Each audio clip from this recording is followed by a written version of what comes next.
They look like the very picture of happiness, don't they? I guess if we had kids, we might have had a family like that too. Daniel says, flashing a warm smile.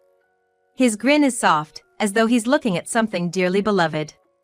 At first glance, anyone might think Daniel, with that expression, is a gentle soul. But the reality is quite different. A small boy, surrounded by kind-looking parents, frolicking with joy. It's a shame for the kid, but I'm about to shatter their happiness. And I'm going to do it in the most terrible way. But all of this, every last bit, is Daniel's fault. If there's any blame, it should fall on Daniel, who betrayed me so cruelly. Their misery is all because of Daniel. My name is Betty Smith, a 43-year-old homemaker. I live with my husband, Daniel. I met Daniel through a friend. At the time, I wasn't particularly interested in romance, but Daniel proactively asked me out on dates.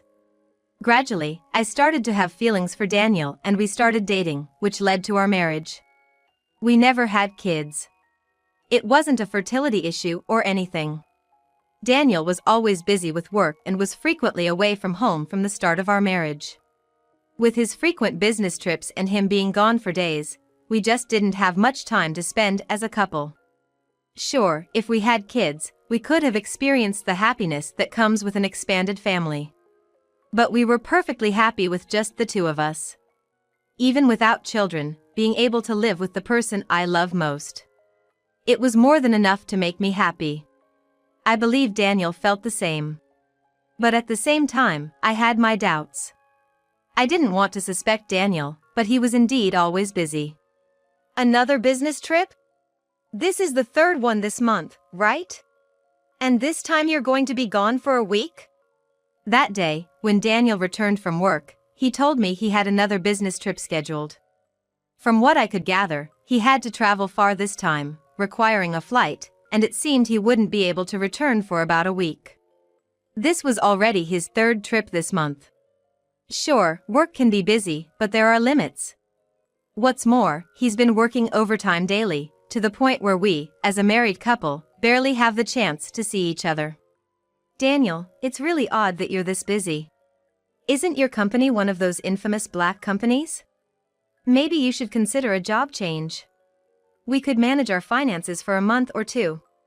I'm worried your health might give in at this rate. Not only daily overtime, but also frequent business trips. Clearly, Daniel's company is not normal. At this rate, Daniel might break down. As his wife, I feel it's my duty to do something about this. With this feeling, I tried to persuade Daniel. No, I'm okay. Work is tough, sure, but it's also rewarding.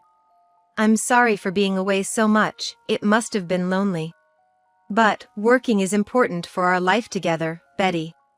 Daniel replied with a troubled smile. Indeed, having a job is essential for making a living. But does that mean there has to be a reason to push ourselves this hard? I started to question Daniel's words and the company he works for. Am I wrong? Is Daniel's way of thinking just common? Do I really have to continue my current job to support our household? In the end, no matter how much I try to persuade him, Daniel has no intention of changing jobs, so nothing changes and we continue to live our lives. As usual, our intimacy as a couple is quite minimal. I'm happy if we sleep in the same bed once a week. It's been this way since we got married. I'm sure the reason why we don't have children is because of that. In the midst of this, Daniel happened to have a day off, so we traveled a bit and came to a shopping mall in the neighboring town. Due to the holiday, there were many families, and every time I saw children happily holding their parents' hands, I couldn't help but sigh, wishing we could be like that too. Seeing me like this, Daniel made a face. Stop sighing, it's our day off. Why don't we go eat instead? Looking at the time, it was indeed lunchtime. We decided to go to a nearby diner after discussing it. As it was lunchtime on a holiday, there were many people. Sure enough, there were many families inside. A child, excited looking at the kids' menu. A child smiling, being fed a hamburger by a woman who seemed to be his mother. Every time I saw such happy family scenes, I couldn't help but think about why we don't have children, and all the unpleasant thoughts came to mind. I wondered if Daniel was thinking the same, as he quietly muttered while watching the families. Kids are cute and wonderful. I wonder what kind of child we would have had. Those words hit me hard. I might be taking it too pessimistically, but it felt like a jab at me for not being able to have children. I wanted children too. I wanted to give birth to a child with Daniel and build a happy family. All of this is because Daniel's job is too demanding. If he had considered changing his job earlier, creating even a little time for us, we might have become a happy family like those people. With those thoughts, I sighed at my own negative thinking. It's not Daniel's fault. Daniel is just working hard for us to live happily. Despite all that, look at what I'm thinking.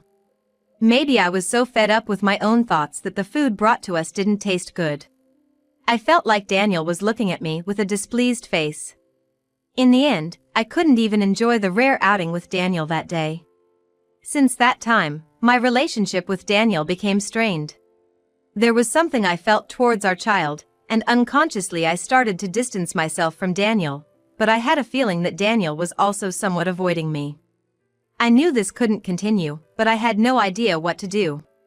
Because I didn't understand why things had turned out this way. Even when I tried to think it through on my own, I couldn't find an answer, so I decided to consult a friend who I'd known since my school days about the situation. My friend listened to my story sincerely. And, empathizing with my words, they reassured me. Betty, you're doing your best. But even so, I didn't feel any better. Seeing me like this, my friend looked somewhat puzzled, prefaced their words with, I wasn't sure if I should tell you this, but... and then told me something. That revelation left me feeling dizzy. I couldn't believe it. If that was true, then Daniel. From the day I talked with my friend, I started to distance myself from Daniel. My friend's words kept echoing in my mind. A few days later, during the day, I was walking through the residential neighborhood with Daniel. Suddenly, I said, I want to go for a walk. And though Daniel looked surprised, I was relieved that he agreed to join me. We passed by a certain house. We could see the yard of the house. There, a happy family was having a barbecue. A little boy was playing cheerfully, surrounded by a man and woman who looked like his parents. Seeing this scene, Daniel murmured, That's like a picture-perfect family. Maybe if we had a child, we could have been a family like that. Towards the joyful family, Daniel cast a loving gaze. At first glance, one might perceive Daniel as a kind person. But the reality is different. Daniel and this family are irreversibly connected. That happy scene is undeniable proof of Daniel's cruel betrayal. That's why I had brought him near this house today. I watched Daniel to see if he showed any remorse, but it seemed he had none. If so, then no one would blame me for dragging him through hell. The child is innocent, but all of this is Daniel's fault. If there's someone to resent, it's Daniel. I made up my mind to punish the traitors. Yes, that may be so. But because of you, they're going to be miserable. I say, gazing at the family playing happily in the distance. At my words, Daniel tilted his head as if to say, What are you talking about? And muttered, Huh? He seems to be playing dumb, even at this point. What the hell is going on? They and I have nothing to do with each other, right? Sure, I must look like a weirdo for bringing this up out of the blue. But I don't intend to send innocent people to hell. It's because there's a connection that they're sent to hell. There was a tremor in Daniel's voice, or so it seemed to me. From Daniel's point of view, he wouldn't have expected me to say such a thing all of a sudden. Because there's no way his actions so far have been exposed. I was truly underestimated. Well, who knows? Let's just go home for today. We have no more business here, I said, taking Daniel's hand and starting our way home. Daniel, looking uneasy at my behavior, kept saying things like, What the hell is going on? And, Why won't you talk to me? But I didn't answer. The old me would have consulted with Daniel right away if I had a problem. Daniel was a dependable husband to that extent. Well, now I realize that was just to keep up the appearances of being a married couple. When I got home, I didn't talk much, just had some dinner and then shut myself in my room. Daniel, looking anxious the entire time, kept glancing at me, but I pretended not to notice. Late that night, I quietly left the house. Daniel was sound asleep, so he probably didn't notice me going out. I slipped an envelope into a mailbox at a certain house. That envelope was my trump card. I'm sure the owner of this house will be surprised when they see the trump card I've prepared the next morning. All of this is the fault of the traitor. I've just decided to punish the one who betrayed me. If there had been no betrayal, none of this would have happened. Happiness wouldn't have been destroyed. With each step I take, I feel a tightening in my chest as I realize I've come too far to turn back. I can't pretend none of this happened. I can't go back. The next morning, Daniel and I were having breakfast together. It was Sunday, but Daniel had plans to be out of the house for work as usual. Just then, the doorbell rang. Who could it be, this early in the morning? Daniel, suspicious, got up from his seat to check the doorbell monitor. Then, the sight that spread before him made Daniel exclaim. "Why?" The people on the screen were the couple from the house we had visited the day before.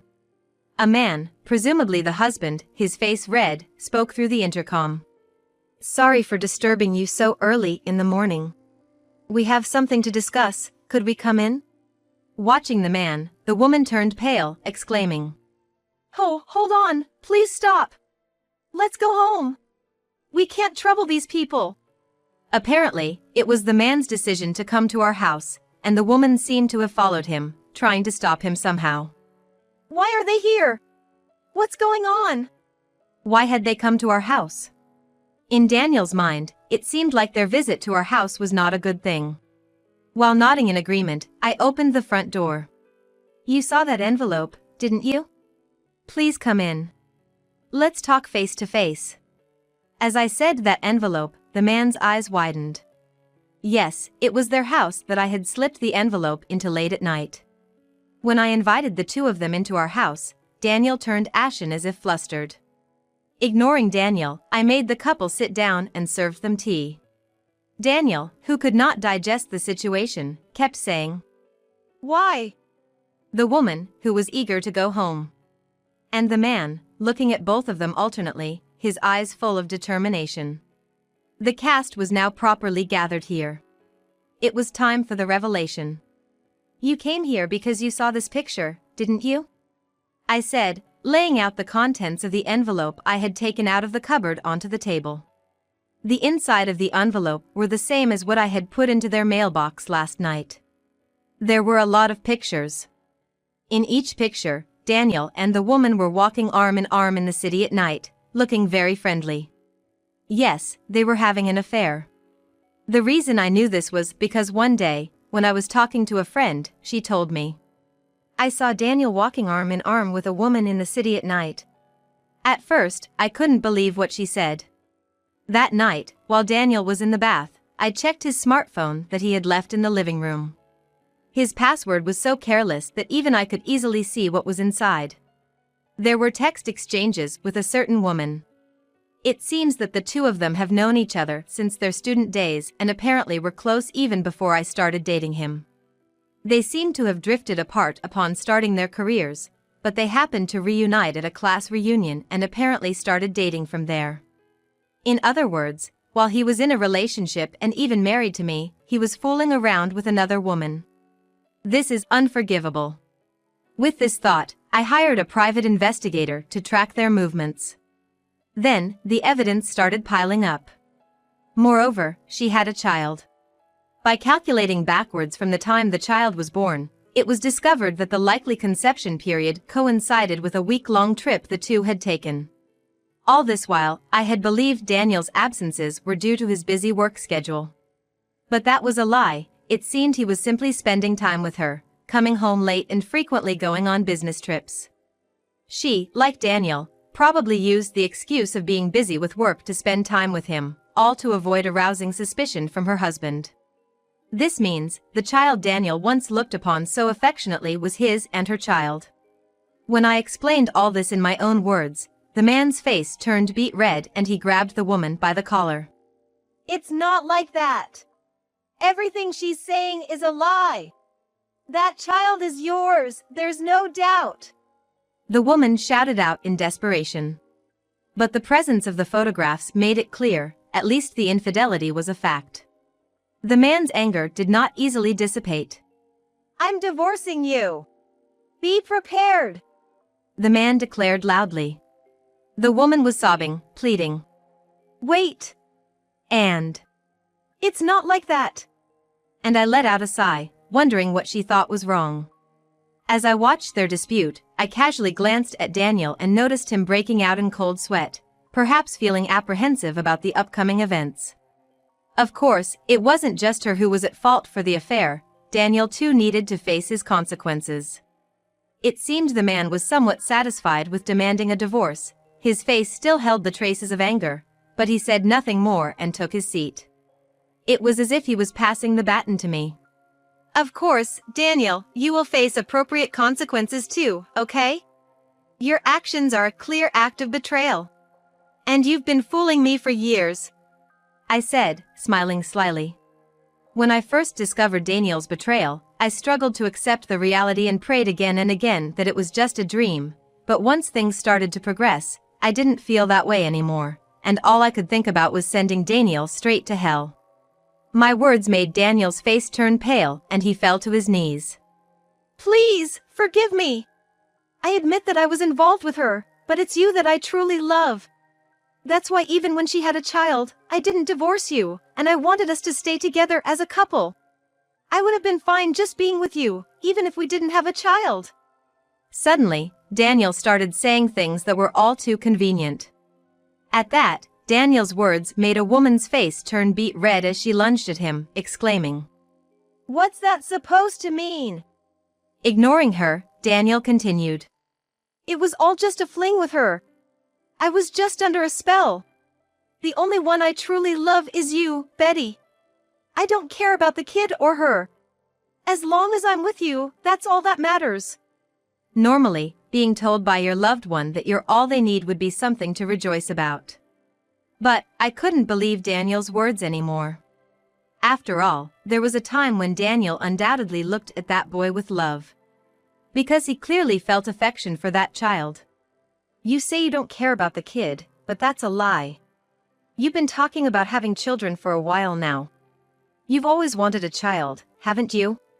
You wouldn't make a face like that if you didn't want a child. You wouldn't say something like, "We're a picture-perfect family." For Daniel, having a child might symbolize happiness. But there's no child between us. Because Daniel has been prioritizing his time with his mistress over me for a long time. I really don't care about the kid. I don't care about her either. All I need is you. Please, believe me. No matter what I say, Daniel keeps desperately denying it. He really doesn't want to divorce. If we divorce, it will leave a mark on his record, and if his parents-in-law find out, they'll definitely be furious. They hate dishonesty, so if this comes out, they'll surely give Daniel a good talking to. They might even disown him. It's impossible, I can't believe you. Who's been betraying me for years, having an affair behind my back? Who's been disregarding my trust, my feelings?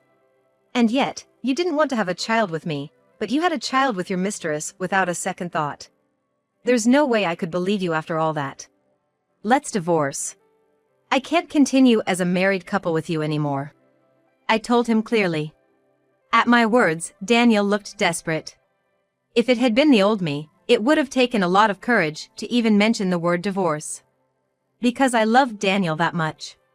Despite knowing that, Daniel cruelly betrayed me. That crime shouldn't be forgiven so easily. On top of that, Daniel is trying to neglect even the child who undoubtedly carries his blood. If Daniel hadn't acted so irresponsibly, none of this would have happened. But to even abandon his child to protect himself is unthinkable. Daniel has to take the minimum responsibility as an adult. That's why I can't forgive Daniel here. Rather, I need to punish him and make him face his sins. And make sure he never disregards people's feelings again. The woman he cheated with, her face red with anger, was sobbing uncontrollably. Daniel, shaking off the woman's arm, threw himself at my feet in desperation. Desperately trying to hold on to me, he clung to my feet. Sighing heavily at the sight, I saw Daniel's shoulders shake. But even seeing him like that, I didn't feel the slightest inclination to forgive Daniel. Afterwards, we decided to divorce. Daniel was very reluctant, and we even had to go through divorce mediation. We had plenty of evidence of the affair, so the divorce was granted on the grounds of Daniel's responsibility. Then, I demanded property division from Daniel. Of course, Daniel's parents-in-law heard about the situation, and they were furious. They wouldn't even let him cross their threshold. He's now working day and night to pay for child support. The woman he cheated with was also served with divorce papers and apparently returned to her parents' house with her child. According to her husband, her parents are furious and she's going to be working like a horse with no time for leisure while they're around. Thus, we were able to properly punish Daniel for his terrible betrayal. To be frank, there were plenty of things that stressed me out, and I felt quite worn out. Nonetheless, I felt a sense of relief having been able to administer divine retribution for the betrayal that persisted for so many years. Since then, I've moved and have been living peacefully in a new place. I still meet up often with the friend who helped me during that time, enough to chat about how tough it was back then. Having experienced such a harsh betrayal, I've had enough of married life for a while. I guess I'll be living on my own for a bit. It's my life, after all, so I've started to think that's okay. From now on, I want